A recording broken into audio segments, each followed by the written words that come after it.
ওই ইউটিউবারকে এত পয়সা দিয়েছে, স্পেশালি বসুন্ধরা গ্রুপের নিউ ইয়র্কে এই ইউটিউবার পরিচিত বসুন্ধরার কামলা হিসাবে। এখন একটা কথা, মানুষ অনেক সময় মিসগাইডেড হয়, লোভী হয়। মানুষের যদি লেখাপড়া না থাকে, মানুষের যদি বিদ্যা বুদ্ধি দূরদৃষ্টি এগুলো যদি না থাকে, তার কাছে যদি তথ্য না থাকে, এরা কি করে সাকিব, মিথ্যার উপরে নির্ভরশীল হয়ে যায়। এরা মিথ্যার উপরে এতটাই নির্ভরশীল হয়, তারা চিন্তা করে যে জেকব মিল্টনও সবুজ ডলার কামায়, আমিও সবুজ ডলার কামাইতেছি, এখন এই সবুজ ডলার রিক্সা চালায় আসুক, অথবা আমি কারো ঘুষের অনৈতিকভাবে এই টাকাটা নেই, কিছু আসে যায় না। এখন হাসিনা শেখ এবং আওয়ামী লীগ তারা চিন্তা করলো যে জেকব মিল্টনকে যে কোনো মূল্যে থামাতে হবে। তো জেকব মিল্টনকে অফার করলো যে আপনি টাকা নেন, আপনি পজিশন নেন।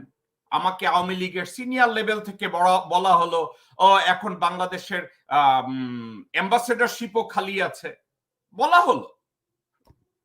আমার দিক থেকে যখন বললো, আমি বলছি I am not qualified for either of the position. আমি যখন এই ধরনের কথাবার্তা বলছি, তারা শিওর হয়েছে জেকব মিল্টন কোনো টোপে যাবে না। তখন তারা এই বসুন্ধরার কর্মচারী, এই সোকল্ড ইউটিউবার, তাকে তারা ব্যবহার করলো, এবং ব্যবহার করে কি করলো, এমন কতগুলো কুরুচিপূর্ণ ভিডিও বানালো। মানে সাকিব, আপনি যেমন কষ্ট পেয়েছেন, আমি শুধু কষ্ট না, আমি কষ্টের পাশাপাশি বিরক্ত হয়েছি। কারণ এই ভিডিওটার মধ্যে আমার নিরীহ বোন নীরাকে জড়ানো হলো, নীরার একটা মেয়ে আছে আমার ভাগ্নি প্রিমাকে জড়ানো হলো, প্রিমার একটা বাচ্চা 11 বছরের, তাকে জড়ানো হলো। এবং কি করা হলো, বাংলাদেশের কোথায় গিয়ে কোন রিকশাওয়ালাকে খুঁজে বের করেছে যে রিকশাওয়ালার বয়স ধরেন 24-25, ওই রিকশাওয়ালার বয়স, যে রিকশাওয়ালাকে এনেছে তার বয়স 24-25 বছর। কিন্তু মজার কথা কি জানেন, আমি বাংলাদেশে লাস্ট রিকশায় চড়েছি 83 সালে। আমি যদি 83 সালে রিকশায় চড়ে থাকি বাংলাদেশে, তাইলে 83 সাল যদি হয়, তাইলে ওখানে 17 বছর আর এখানে 24 বছর। অর্থাৎ কি জানেন, আমি 40-45 বছর আগে রিকশায় চড়েছি, আর 25 বছরের এক রিকশাওয়ালাকে এনে এখানে টেস্টিমনি দেওয়ায়। অর্থাৎ কি, নিম্নমানের তথ্য, চরিত্র। এবং আরেকটা কথা, তারা বলেছে আমি নাকি কোন মসজিদে গিয়ে শুক্রবারের দান বাক্স থেকে টাকা পয়সা নিয়ে যাই। সাকিব, আপনার দর্শকদের জাস্ট জানানোর জন্য, আমি ওই মসজিদের ইমাম সাহেবকে আজকের 11:30 আমাদের সাথে 2 মিনিটের জন্য যোগ দিতে বলেছি। ওই মসজিদের যে সেক্রেটারি, উনি নিউ ইয়র্ক পুলিশ ডিপার্টমেন্টের একজন পুলিশ অফিসার, তাকে যোগ দিতে বলেছি। এবং আমি একজন কমিউনিটি অ্যাক্টিভিস্ট এবং ওই মসজিদের একজন মুসল্লি, বিভিন্ন কর্মকাণ্ডে যিনি জড়িত থাকেন, একজন মুক্তিযোদ্ধা, ওনার নাম হাজী নুরুল ইসলাম, আমি ওনাকে কয়েক মিনিটের জন্য যোগ দিতে বলেছি একটা মাত্র কারণে। কথা হচ্ছে, যেই মানুষ নিউ ইয়র্কে থাকে, এই মানুষটা নিউ ইয়র্ক নিয়ে যেভাবে মিথ্যাচারিতা করে, তাইলে সাকিব, আমাকে আপনি একটা কথা বলেন, এই মানুষটাই যখন ইউটিউবে বাংলাদেশ প্রসঙ্গে, আমেরিকা প্রসঙ্গে, ব্যক্তি জীবন প্রসঙ্গে হাজার হাজার ভিডিও বানায়, এই ভিডিওর তথ্যগুলো কি কোশ্চেন মার্ক হয় নাকি হয় না? আমি নিউ ইয়র্কে একজন দর্শক প্রশ্ন করেছে যে যারা বয়ান দিয়েছে ওরা কারা, মানে ওই ভিডিওতে যারা যারা আপনার বিরুদ্ধে টেস্টিমোনিয়াল দিয়েছে, তাদেরকে পয়সা দিয়ে কনভিন্স করা হয়েছে। এক একজনে আমি শুনেছি $500 করে নিছে এবং ওই ভিডিওতে সে বক্তব্য দিছে। এবং এদেরকে সাংবাদিকরা খুঁজে বেড়াইতেছে, কেউই আর খুঁজে পাইতেছে না, সবাই ভাগতেছে, সবাই পালাইতেছে। তবে একটা জিনিস কিন্তু জাকব ভাই, একটা ইতিহাস গড়লো যে আপনার বিরুদ্ধে এরকম একটা মানহানিকর ভিডিও বানানো হলো, ওই মানহানিকর ভিডিও দেখার পরে আমাকে অনেকে বলেছে, ভাই জ্যাকব ভাই তো আর বাংলাদেশে নাই বা অন্য কোনো মানে যেসব দেশে আইনের শাসন নাই ওরকম দেশ না, তিনি আইনের শাসনালা একটা দেশ মার্কিন যুক্তরাষ্ট্রে আছে। তো ওইখানে এত ক্রাইম করার পরেও একটা লোক বহাল তবিয়তে ঘুরতেছে, এটা কিভাবে পসিবল? আর এখন যেটা দেখা গেল যে আপনি তো শুধু বহাল তবিয়তেই নাই, ওই ভিডিওর পরেও আপনি আমাদের সাথে রেগুলার টক শো করতেছেন, আপনার কিছুই হয় নাই। উল্টা যেই ব্যক্তি ভিডিওটা বানাইলো সে ঢুকলো জেলে। তো মানে এটা একটা কত বড় আয়রনি আপনি চিন্তা করেন যে যিনি ভিডিও বানিয়েছেন তিনি জেলে গেল, আর যার বিরুদ্ধে এত শত শত অভিযোগ দিয়ে ভিডিওটি বানানো হলো তিনি বহাল তবিয়তে থেকে আজকে আমাদের সাথে টক শোতে কথা বলছেন, সেই জ্যাকব মিল্টন। তাহলে এ থেকেই তো যাদের ন্যূনতম মেরুদণ্ড আছে বা মানে মাথায় বুদ্ধি আছে তারা বুঝতে পারছেন যে ওই ভিডিওটা তাহলে কতটা কাল্পনিক, উদ্দেশ্যপ্রণোদিত এবং অসৎ ছিল। এবং আরেকটা বড় কথা, ওই ভিডিওটা এখন নাই কেন? এটা একটা মানে মিলিয়ন ডলার কোয়েশ্চেন। ওই ভিডিওটা এখন কোথায় গেল? ওইটা তো আমি তো দেখছি না। তার ওই YouTube চ্যানেলে তো ওই ভিডিওটা এখন আর দেখা যাচ্ছে না। তো আমার কথা হচ্ছে তাহলে তুমি এমন ভিডিও কেন আপলোড করো যে ভিডিও পরবর্তীতে তোমাকে সরিয়ে ফেলতে হয়? তো এখন ওই ইউটিউবার যিনি এটা করেছেন তাকে আমি মনে করি তার যারা ভক্ত রয়েছেন, তার যারা মুরিদ রয়েছেন তাদেরকে বলব যে আপনারা আপনাদের পীর সাহেবকে একটু জিজ্ঞাসা করেন যে, "পীর সাহেব আপনি যে একটা ভিডিও বানালেন, ভিডিওটি বানিয়ে আপনি ভিডিওটা রাখতে পারলেন না কেন? আপনি কেন ওই ভিডিওটি সরিয়ে ফেললেন?" এই প্রশ্নটা প্লিজ আপনারা একটু যারা তার মুরিদ আছেন তারা একটু এই পীর সাহেবকে জিজ্ঞাসা করুন। এবং এটাও জিজ্ঞেস করেন যে, "পীর সাহেব আপনি যার বিরুদ্ধে ভিডিওটা বানালেন, ওই লোক তো বহাল তবিয়তে জ্যাকসন হাইটস থেকে এই নাজমুল সাকিবের সাথে লাইভে যুক্ত হচ্ছে। অথচ আপনি ভিডিও বানিয়ে আপনি গিয়ে জেলখানা থেকে বের হলেন, আপনার মাগশট আমরা এই যে স্ক্রিনে দেখছি আপনাকে নিয়ে কালবেলাতে সংবাদ ছাপানো হয়ে গেছে অলরেডি। তো এই যে এখন কথা, আজকে তো এই মাগশটটাতে এখানে জ্যাকব মিল্টনের ছবি থাকার কথা। কারণ জ্যাকব মিল্টন এত খারাপ লোক। জ্যাকব মিল্টন মসজিদের টাকা মেরে খায়। জ্যাকব মিল্টন এত খারাপ লোক, এত মানুষের টাকা মেরে খাইছে। তো জ্যাকব মিল্টন আমার সাথে এখন টক শোতে লাইভে আছে। আমি জ্যাকব মিল্টনের কোনো মাগশট দেখতেছি না। কিন্তু যিনি ভিডিও বানালেন তার মাগশট আমরা এখন দেখতে পাচ্ছি এবং জানলাম যে ১লা ফেব্রুয়ারি তিনি জেলখানায় ছিলেন এবং ওখান থেকে এই যে নিউ ইয়র্ক পুলিশ তার মাগশটটি তুলেছে। এবং আজকে বাংলাদেশের জাতীয় দৈনিক কালবেলাতেও সংবাদ ছাপা হলো। তাহলে আমার কথা হচ্ছে যে এই যে একটা মিথ্যা ভুয়া ভিডিও বানিয়ে জ্যাকব মিল্টনের যে মানহানি করা হলো, জ্যাকব মিল্টনের বোনের যে মানহানি করা হলো এবং যারা ওই ক্ষণিকের ওই ভিডিওটা দেখে মনে করেছিল যে এগুলো একেবারে সত্য, যা দেখানো হচ্ছে সব সত্য এবং তাদেরকে যে একটা বিভ্রান্ত করা হলো, এই যে মানহানি করা হলো এই ক্ষতিপূরণটা কে দিবে? বা জ্যাকব মিল্টনের যে একটা ব্যক্তি ইমেজ বা তার যে একটা বোনের যে একটা ইমেজ, তাদের সামাজিক মান মর্যাদা এটা যতটুকু ক্ষতিগ্রস্ত হলো, এটার ক্ষতিপূরণ কে দেবে? এভাবে এটা তো এমন না যেটা আজকে তিনি ১ম বারের মতো এই ব্যক্তি এরকম একটি ভিডিও বানিয়েছে। এর আগেও তিনি এরকম ভিডিও বানিয়েছে। যার সাথে তার বিরোধ তার বিরুদ্ধেই সে ভিডিও বানায়। সে তাসলিম খলিলের বিরুদ্ধে ভিডিও বানিয়েছে। সে শাহেদ আলমের বিরুদ্ধে বানিয়েছে ভিডিও। আ কয়েকদিন আগে মাসুদ কামালের বিরুদ্ধে বানালো। অর্থাৎ যার সাথে তার ব্যক্তিগত দ্বন্দ্ব তার বিরুদ্ধে তাকে ভিডিও বানিয়ে নিজের একটা ব্যক্তিগত আক্রোশ চরিতার্থ করতে হবে। কিন্তু ওকে। এই না যে এখন আমি একেকজনের পিছনে লাগা এখন আচ্ছা ঠিক আছে। আমি কথাটাকে শেষ করি। ওর জন্য আমার খারাপ কেন লাগে? জি, খারাপটা এজন্য লাগে, তুমি লেখাপড়া জানো না, তুমি দূরদর্শী না, তুমি ইনফরমেটিভ না। তুমি আমেরিকায় এত বছর থাকার পরে এক লাইন বাংলা বা ইংরাজি সঠিকভাবে তুমি বলতে পারো না। মানে এতে এতে এতে এতে কষ্টের কিছু নাই। ফাইন। আমেরিকায় ৪০ বছর থাকার পরেও সে অনেক লোকজন এখানে ইংরেজি বলতে পারে না এবং এতে কোনো সমস্যা নাই। এখন সমস্যা একটা জায়গায় যে ওকে বেশ কিছু অসৎ লোকজন ব্যবহার করলো। ওর জন্য আমার খারাপটা কিন্তু এই জন্য লাগে, অসৎ কিছু লোকজন যারা সবসময় ছ্যাঁচড়ামি করে, রাজনীতির নামে বাংরামি করে, রাজনীতির নামে ভণ্ডামি করে, ওরা কি করলো, এই ভণ্ড লোকগুলো যারা হাসিনার দালাল, ভারতের দালাল এবং উপরে উপরে বিএনপির ট্যাগ লাগায় যে আমরা বিএনপি করি, আসলে বিএনপি না, এরা সব আওয়ামী লীগের দালাল। এবং এরা আপনি জ্যাকব ভাই যখন আগে এই লোকগুলোর নাম উল্লেখ করে এখানে কথা বলতেন, আমি আপনাকে অনেক বাধা দিতাম যে, "জ্যাকব ভাই কেন আপনি এদের বিরুদ্ধে কথা বলেন? এরা তো বিএনপির লোক।" এখন আমি দেখতে পেলাম যে I was wrong, আপনি রাইট। এদের বিরুদ্ধে যে আপনি কথা বলেছেন, you are right. আপনি from the very beginning আপনি এই লোকগুলোর সমালোচনা করতেন। আমি আপনাকে বলতাম যে, "জ্যাকব ভাই এরা তো বিএনপির লোক। আপনি কেন এদের সমালোচনা করছেন? এরা তো গণতন্ত্রের পক্ষে।" কিন্তু এখন দেখলাম যে আমি আসলে ভুল ছিলাম। আপনিই রাইট। আমি যে কথাগুলো বললাম, এই লোকগুলো তাকে বলল এরা কোথায় পয়সা পেয়েছে, এরা বসুন্ধরা থেকে পয়সা পেয়েছে, এরা কোথায় পয়সা পেয়েছে, হাসিনা সরকারের কাছ থেকে পয়সা পেয়েছে। এরা কাদের কাছ থেকে পয়সা পেয়েছে? বাংলাদেশ এম্বাসি, ওয়াশিংটন ডিসি এবং নিউ ইয়র্কের কনসুলেট থেকে, তারা বাংলাদেশ কনসুলেট থেকে তারা পয়সা পেয়েছে। পয়সা পাওয়ার পরে তারা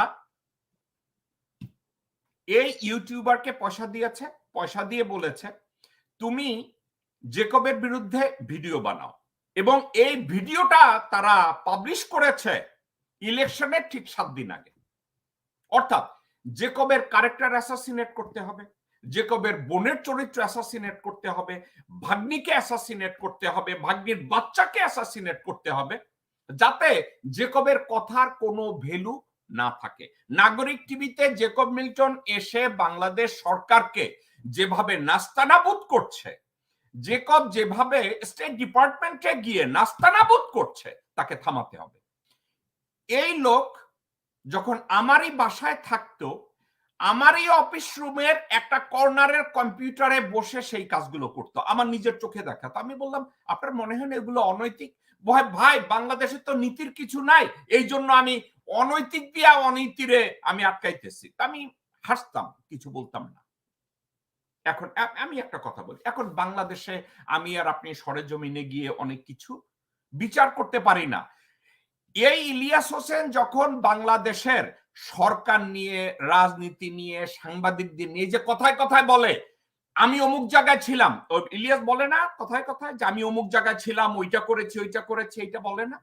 আচ্ছা, এখন সবাই ধরে নেয় যে সে যা বলে সে তো সব সত্য কথা বলে, রাইট? সে তো সব সত্য কথা বলে। তার মুরিদ যারা আছে তারা অন্ধের মতো তাকে বিশ্বাস করে। সে যা বলবে, যে মিথ্যা হোক আর যাই হোক, বানোয়াট হোক, তার মুরিদরা ওটা বিশ্বাস করবেই। আচ্ছা, কিন্তু আমাকে একটা কথা বলে, তুমি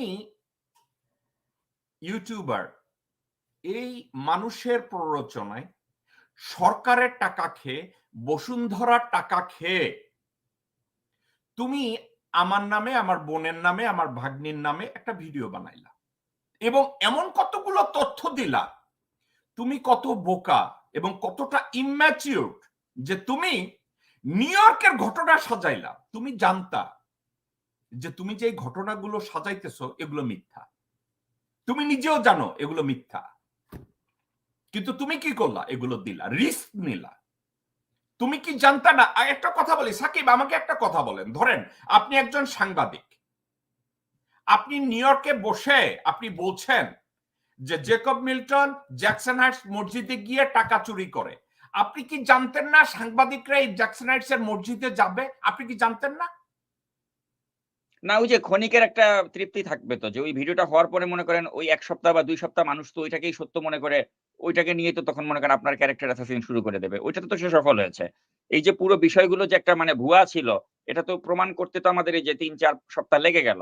এবং আদালতের মাধ্যমেই অনেক কিছু প্রমাণ হয়ে গেল এবং সামনেও হতে যাচ্ছে আরো অনেক কিছু। তো তো এই এখন যে এই টাইমের মধ্যে তো সে তার যেটা অ্যাচিভ করার করে ফেলেছে। ক্ষণিকের যে একটা তৃপ্তি, যে আপনাকে একটা মান-সম্মান হেয় করা, ওইটা তো সে সাকসেসফুলি করে ফেলেছে।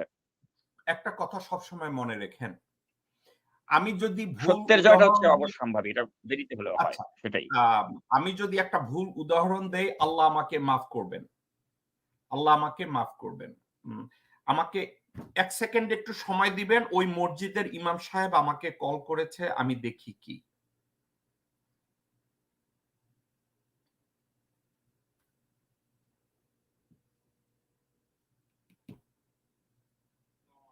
জি ভাই, আসসালামু আলাইকুম। ওকে, এখনই পাঠাইতেছি। ১ সেকেন্ড, ১ সেকেন্ড। আমি পাঠানোর সাথে সাথেই আপনি লগ অন করেন। এখনই পাঠাইতেছি।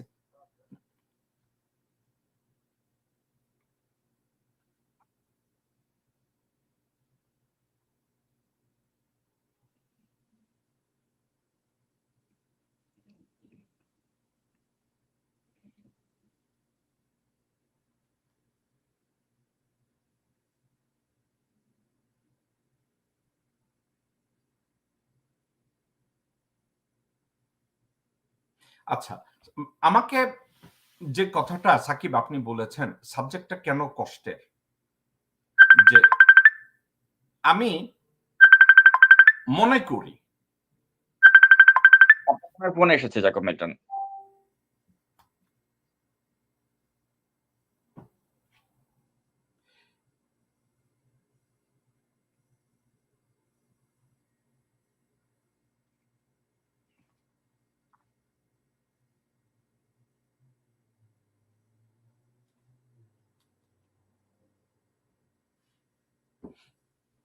হ্যাঁ জি, আসেন আপনি।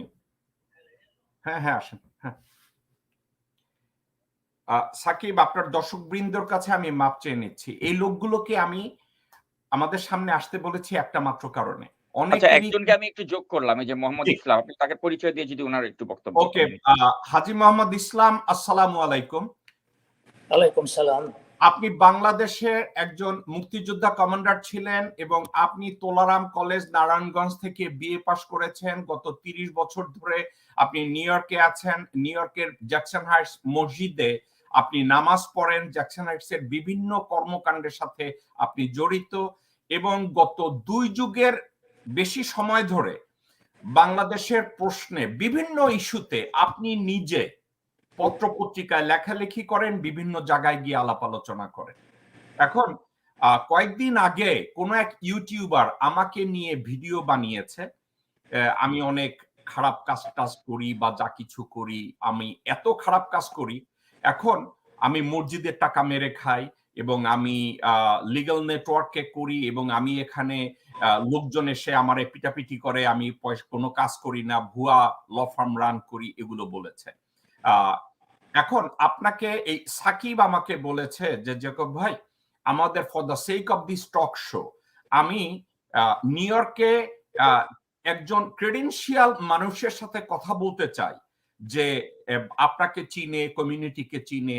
এই জন্যই আমরা চিন্তা করেছি আপনার মতো একজন স্বীকৃত মানুষ, যিনি শিক্ষিত, যিনি কমিউনিটি অ্যাক্টিভিস্ট, যিনি একজন মুক্তিযোদ্ধা কমান্ডার ছিলেন এবং গত ২ যুগের বেশি সময় ধরে নিউ ইয়র্কের বিভিন্ন পত্র পত্রিকায় বিভিন্নভাবে বাংলাদেশি মানুষকে রাজনৈতিকভাবে, সামাজিকভাবে সচেতন করে আসছেন। এখন সাকিব আপনাকে ২-১টা প্রশ্ন করবে। আমার পক্ষে আল্লাহর ওয়াস্তে দর্শক আপনাদের সামনে আমি ইসলাম সাহেবকে রিকোয়েস্ট করব, এবং ইসলাম সাহেবকে কেউ কিন্তু ২ টাকা দিয়ে ক্রয় করতে পারে না। আওয়ামী লীগ চেষ্টা করেছে, বিএনপি চেষ্টা করেছে, সে কিন্তু কারো দিকে মাথা নত করে নাই, মাথাটা উঁচু করে এই কমিউনিটিতে বেঁচে আছে।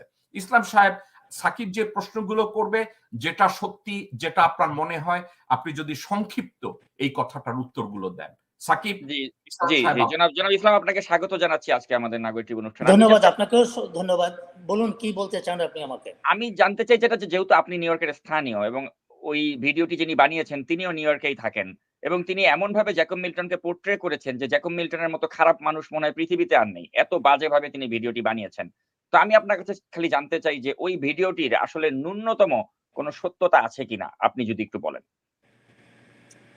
দেখুন সাকিব সাহেব, আমি জ্যাকব মিল্টনকে চিনি আপনার এই ইউটিউব চ্যানেলের মাধ্যমেই।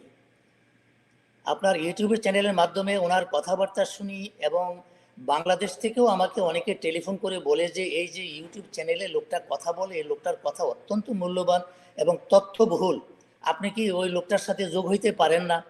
তখন কিন্তু আমার ভাই ইচ্ছা ছিল না কোনো এরকম টক শোতে যাওয়ার জন্য। আর আমি এমন কোনো ফেমাস লোক না।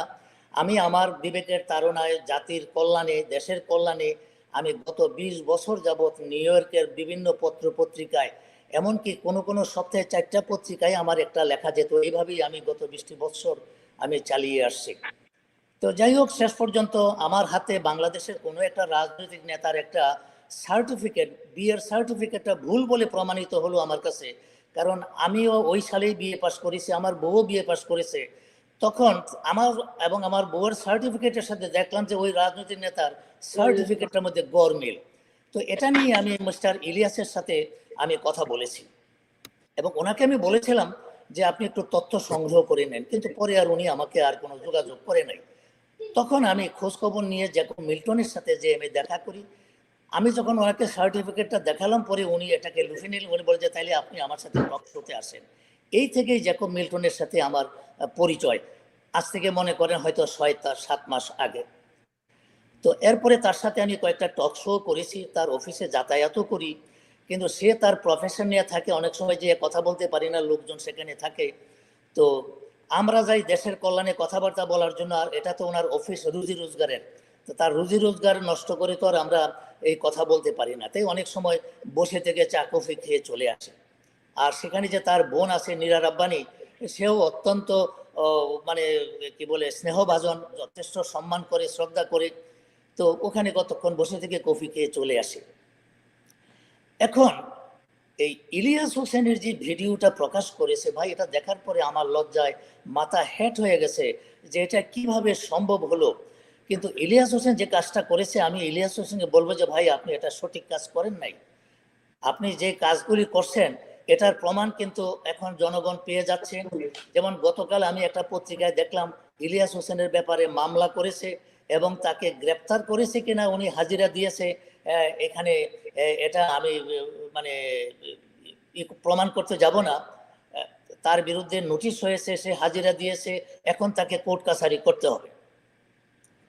আর গতকাল আমি এই ইলিয়াস হোসেনের ব্যাপারে আমি আরেকটা টকশো দেখলাম, ওটা দেখে আমি অত্যন্ত লজ্জায়, আমি মানে কি বলবো যে এরা দেশের জনগণের জন্য, দেশের কল্যাণে কাজ করে, জনগণ তাদেরকে কি জানে আর তারা এগুলি কি শুরু করেছে। আমি গতকাল ইলিয়াস হোসেনের একটা ভিডিও, ভিডিও তো নয়, সরাসরি টকশোটাতে বোধহয় আমি দেখলাম, আমি চ্যানেলটার নাম আর বলবো না, আমার কাছে অত্যন্ত লজ্জা লেগেছে। আর জ্যাকব মিল্টন সম্পর্কে যে কথাগুলি বলেছে, আমি কিছু কথার তথ্য অনুসন্ধান করার জন্য আমিও চেষ্টা করেছি। তার কারণ আমি এই লোকটার অফিসে যাই, তার যদি কোনো কেলেঙ্কারি থাকে সেটা কিন্তু আমাকেও পেয়ে বসে কিনা, তার জন্য আমিও আমার পথ চলতে আমি ওইভাবেই চলি। যেমন ধরুন, তার ইলিয়াস হোসেনের ভিডিওতে একটা ছিল, সে বরিশালের একদম সামান্য একটা পরিবার থেকে আসছে, সে বরিশালে কি রিক্সাওয়ালার কাছ থেকে চাঁদা আদায় করতো, দিচ্ছেন দেন। কিন্তু আমি তার তথ্য অনুসন্ধান করে দেখেছি জ্যাকব মিল্টন বরিশালের একটা অত্যন্ত ধনী পরিবারের ছেলে। তার বাপ দাদাদের তালুকদারি ছিল, অঢেল সম্পত্তির মালিকেরা। তো এখানে ইলিয়াস হোসেন যে কথাটা বলেছে এটা আমার কাছেই মানে একটা মিথ্যা প্রমাণিত হয়েছে। তখন আমার ইলিয়াস সম্পর্কে আমার একটু, আসলেও আমি লোকটাকে যা জানতাম, আমার মানে এই শ্রদ্ধাটা, ভক্তিটা অনেকটা কমে গেছে। তারপরে উনি মসজিদ থেকে টাকা নেয়, চাঁদা আদায় করে, মসজিদে লুটপাট করে। তো এটা তো অসম্ভব ব্যাপার। আমি তখন মসজিদের ইমাম সাহেব, সেক্রেটারি সাহেব, আমি ওনাদের সাথে কথা বললাম। ওনারা বললেন যে ভাই, জ্যাকব সাহেব কিভাবে টাকা নেবে, আমাদের থেকে টাকা নেওয়ার কোনো রাস্তা নাই। আগের কমিটির সাথে আমাদের একটা দ্বন্দ্ব ছিল, তার জন্য আমরা একটা মামলা করতে গেছি, আমরা জ্যাকব সাহেবের পরামর্শ নিতে গেছি। জ্যাকব সাহেব বলতে গেলে একেবারে পয়সা ছাড়াই আমাদের এই মামলাটা উনি করে দিয়েছে। আর উনি সময় অসময়ে সুযোগ পেলেই উনি আমাদেরকে কিছু দানই করেন মসজিদ থেকে, উনি এখান থেকে নেওয়ার কিছু নাই। তো এই হলো কথা। অসংখ্য ধন্যবাদ মোহাম্মদ ইসলাম এতক্ষণ আমাদের সাথে থাকার জন্য এবং বিষয়গুলো পরিষ্কার করার জন্য। তো এদিকে আমি আরেকটা বিষয় বলতে চাই যে ইব্রাহিম মাহমুদ নামে একজন লিখেছেন যে ইলিয়াস ভাইকে লাইভে আনেন, সব ক্লিয়ার চাই আমরা, কারণ এখানে আসল ভিকটিম অ্যাটেন্ডেড নাই। আমি স্পষ্ট করে দর্শক আপনাকে বলতে চাই, ইলিয়াস হোসেন যদি জ্যাকব মিল্টনের মুখোমুখি হতে চান, আমাদের প্ল্যাটফর্ম সব সময় ওপেন। উনি, এবং এটা জ্যাকব মিল্টন বারেবার কিন্তু এই কথা বলেছেন যে তিনি এই ইলিয়াস হোসেন বা যারা ইলিয়াস হোসেনের ভিডিওতে জ্যাকব মিল্টনের বিরুদ্ধে এই মিথ্যা অভিযোগগুলো এনেছেন, তাদের সাথে তিনি নাগরিক টিভির প্ল্যাটফর্মে বা যে কোনো প্ল্যাটফর্মে, যে কোনো জায়গায়, যে কোনো সময় ডিবেট করার জন্য তিনি প্রস্তুত আছেন। অতএব তারা যদি চায় জ্যাকব মিল্টনকে কনফ্রন্ট করতে, সেটা আমাদের প্ল্যাটফর্মে হোক বা তাদের নিজেদের প্ল্যাটফর্মে হোক, the door is open. Jacob Milton তাদের সাথে ডিবেট করতে বা এই বিষয়গুলো নিয়ে কথা বলতে জ্যাকব মিল্টনের কোনো আপত্তি নেই। তো আশা করি আপনার সাকিব, আমাদের সাথে এখন যুক্ত হয়েছেন নিউ ইয়র্কের একজন কৃতি সন্তান, বাংলাদেশের কৃতি সন্তান, নিউ ইয়র্কের প্রবাসী আমেরিকান নাগরিক। উনি নিউ ইয়র্ক পুলিশ ডিপার্টমেন্টের একজন সদস্য। নিউ ইয়র্ক পুলিশ ডিপার্টমেন্টের কৃতিত্বের সাথে যুগের বেশি সময় ধরে উনি ওখানে কাজ করেন এবং উনি জ্যাকসন হাইটস ইসলামিক সেন্টার, অর্থাৎ যে মসজিদ থেকে আমি প্রত্যেক সপ্তাহে গিয়ে ডোনেশন চুরি করি, ওই মসজিদটারই সেক্রেটারি। ওনার নাম হাকিম সাহেব, মোহাম্মদ আব্দুল হাকিম। উনি জ্যাকসন হাইটস যে মসজিদ থেকে বলা হয়েছে, ইলিয়াস হোসেন বলেছে আমি টাকা চুরি করি প্রত্যেক শুক্রবারে, ওই মসজিদটারই সেক্রেটারি উনি, এবং উনি নিউ ইয়র্ক পুলিশ ডিপার্টমেন্টের একজন সদস্য। ওনাকে আপনি যে কোনো প্রশ্ন করতে পারেন। ওনার নাম হাকিম সাহেব। তো জনাব হাকিম, আপনাকে স্বাগত জানাচ্ছি অনুষ্ঠান। আসসালামু আলাইকুম, আপনাকে স্বাগত জানাচ্ছি। এবং আমি আপনার কাছে জানতে চাই যে এই যে ইলিয়াস হোসেনের ভিডিওতে জ্যাকব মিল্টনের বিরুদ্ধে যে অভিযোগ আনা হয়েছে যে তিনি মসজিদের টাকা মেরে খান, এটা আসলে কতটুকু সত্য, যদি আপনি একটু ক্লিয়ার করেন। অন্য আর কিছুই আমি বলতে চাই না, এটা সম্পূর্ণই অসত্য, সম্পূর্ণই বানোয়াট, সম্পূর্ণই মিথ্যা। এ ব্যাপারে আমি ওনাদের দুইজনকেই শ্রদ্ধা করি, যেহেতু দুইজনই ভালো মানুষ, আমি বলতে চাই। কিন্তু এই ব্যাপারটা উনি নিঘাত একটা মসজিদের বিরুদ্ধে, এটা তো শুধু জ্যাকব মিল্টনের বিরুদ্ধে না, এটা মসজিদের বিরুদ্ধে একটা মিথ্যাচার করছে। আপনি জানেন যখন কোনো মসজিদের কথা শোনা যায় যে ওই মসজিদে চোরাচুরি হয়, ওই মসজিদে টাকা নিয়ে যায়, তখন মানুষ ডোনেশন বন্ধ করে দেয়। আমি এই কথার পরে ডোনেশন চাইতে গেলে মানুষের কাছে লজ্জিত হইতে হয়। সত্য কথা বলতে কি উনি মসজিদটাকে বিকল করার জন্য এ ধরনের কথাবার্তা বলতেছে, এবং যারাই বলে এই মসজিদকে বিকল করার জন্য কথা বলতেছে, আমি আব্দুল হাকিম ইনশাআল্লাহ এই new York city, new York, new jersey, long island, বিভিন্ন জায়গায় বিভিন্ন মসজিদে প্রায় 41টা মসজিদ থেকে টাকা কালেকশন করছি। আমরা 3.4 মিলিয়নে 2টা বাড়ি কিনছি। সেখানে আমরা প্রায় 1.5 আমরা পরিশোধ 1.2 আমরা পরিশোধ করছি। এখনো প্রায় 22 লক্ষ টাকা ব্যাংকের কাছে ঋণ আছে, যাকে এটা আমি বলতে চাই না। আমি এ ব্যাপারেও আপনাদের কাছে, আপনাদের টিভির কাছে, টোটাল নিউ ইয়র্কবাসীর কাছে এবং যারা এই টিভি ওয়াচ করতেছেন তাদের কাছে সাহায্য প্রার্থনা করতেছি। এখানে একটা হাদিস বলতেছি, মামবানা লিল্লাহি মসজিদান বানাল্লাহু লাহু বাইতান ফিল জান্নাহ। যে ব্যক্তি মসজিদে দান করবে বা মসজিদ ঘরকে সহায়তা করবে বা একটা মসজিদ উঠাইবে, আল্লাহ তাআলা জান্নাতে তার জন্য অনুরূপ একটি প্যালেস তৈরি করবেন। আমরা এই দোয়া সবার জন্য করি। তবে জ্যাকব মিল্টনের কথা যেটা বলছেন এটা নিতান্তই বানোয়াট এবং মিথ্যা কথা। জ্যাকব মিল্টন আমাকে কিছুদিন আগে এক সাংবাদিক প্রশ্ন করছিল, আমি তাকে চিনি না। আমি তাকে একই কথা বলছিলাম, আজকেরও একই কথা বলতেছি। আপনারা এই টিভি বা এই নিউ ইয়র্কে যত টিভি আছে, যত গুণীজন আছে, যত অ্যাকাউন্টেন্ট আছে, you are welcome. You are welcome in my মসজিদ and you have to see all the documents. যদি জ্যাকব মিল্টনের বা কোনো মানুষের বিরুদ্ধে যদি দেখাইতে পারেন যে হ্যাঁ ঠিক আছে এই টাকা নিয়েছে, তাহলে আমি তার দ্বিগুণ পরিমাণ টাকা ইনশাল্লাহ দিব, কোনো চ্যালেঞ্জে। এবং আমি মোহাম্মদ আব্দুল হাকিম, আমার নামেও যদি কোনো টাকার চ্যালেঞ্জ, যদি কোনো লোক আসা মেম্বারের উপরে আন্তাজে মিথ্যা কথা বললে হবে না, রিসিট সহ মসজিদের মেম্বারের উপরে দাঁড়াইয়া বলবে যে হ্যাঁ এই এত টাকা জ্যাকব নেছে, এত টাকা অমুক নেছে, এত টাকা অমুক নেছে, তাইলে আমরা এই টাকা দিয়ে দিতে বাধ্য থাকব। তবে আমার জানা মতে জ্যাকব যতদিন আমাদের মসজিদে আসছে ততদিন সে ডোনেশন করছে। এবং আমাকে অনেকে ভয় করে, সত্য কথা বলতে কি আমাকে দেখা অনেক হুজুররাও বলে আমাদের মিলাদ কমে গেছে বা এই আপনি টাকা চান এর জন্য। জ্যাকব মিল্টন ভাইও যখন আসে তখন তার কাছ থেকে কিছু খসাইয়া রাখাই আমার দায়িত্ব। আপনি কে বলছেন জানি না, আপনিও যদি আসেন তাহলে আমার মসজিদে আর আমি যদি ওই অনুষ্ঠানে উপস্থিত থাকি ইনশাআল্লাহ আপনারও টাকা দিয়ে যাইতে হবে। এইটাই, এখানে টাকা দিয়ে যাইতে হয়, এখান থেকে কেউ টাকা নিতে পারে না ভাই। সে যত চতুরী হোক, যত সাহসী হোক, যত বদমাইশি হোক, এখানে টাকা দিয়ে যাইতে। আপনি মনে করেন 1.2 মিলিয়ন, সেখানে 14 লক্ষ বা 15 লক্ষ টাকা আমাদের মসজিদ থেকে ইনভেস্ট করা হয়েছে। এই টাকাটা তো মানুষই দিয়েছে এবং আমি সেক্রেটারির হাতে টাকা উঠানো হয়েছে। আমি 41টা মসজিদে অ্যাপয়েন্টমেন্ট লইছি আমার নিজের চেষ্টা, আমার ইমাম সাহেব লয় নাই। আর ওই যত গুণীজন দেখেন এদের 2 পয়সা চাইয়া মানুষের কাছ থেকে আনার মতো ক্ষমতা নাই। ওকে হাকিম সাহেব, আপনাকে আমি একটা প্রশ্ন করব। এই ইলিয়াস হোসেন আপনার মসজিদে কতদিন নামাজ পড়তে গেছে এবং কত টাকা ডোনেশন করছে? আল্লাহু আকবার, আল্লাহু আকবার, আল্লাহু আকবার। আমি তাকে কোনো ডোনেশন করতে দেখি নাই, এতটুকুই বলবো। উনি যদি ডোনেশন করতে চায় ওয়েলকাম। আমি ওনার আমি শত্রু না, ওনাকে আমি দোয়া করবো উনি ডোনেশন করে যান। ওকে, আরেকটা কথা, জনাব হাকিম এবং জনাব ইসলাম, আপনাদের দুজনকে অসংখ্য ধন্যবাদ এতক্ষণ আমাদের সাথে যুক্ত হওয়ার জন্য এবং আমাদেরকে বেশ কিছু বিষয় আপনারা ক্ল্যারিফাই করলেন, তাই অসংখ্য ধন্যবাদ। আরো একটা উপকার করছে জ্যাকবে, সেটা আমি বলতে চাই না। এই মসজিদ দুইটা কিছু সংখ্যক লোকে একজনের নামে বাধ্য করছে তাকে নেওয়ার জন্য, কিন্তু কেস গাবারি যেহেতু হয়েছে বলতেছেন সেটা জ্যাকবের মাধ্যমে ওই ওই ওই জিনিসটা মসজিদের নামে লেখাই আনা হয়েছে। এটা জ্যাকব সহায়তা করছে, এই জন্য জ্যাকবের আমি ধন্যবাদ। Thank you. যে ওই বাড়ি দুইটা এটা আমি বলতে চাইছিলাম না, আমাকে থামার সময় যাবার, কিন্তু আপনি যদি কোর্টের পেপারগুলি দেখতে চান তাহলে আসতে পারেন, আপনি দেখবেন যে এই বাড়ি দুইটা মসজিদের নামে ওই যে ভদ্রলোক ছিল সে লেখা দেশে কিনা, এটাও আপনি আসে প্রমাণ করেন।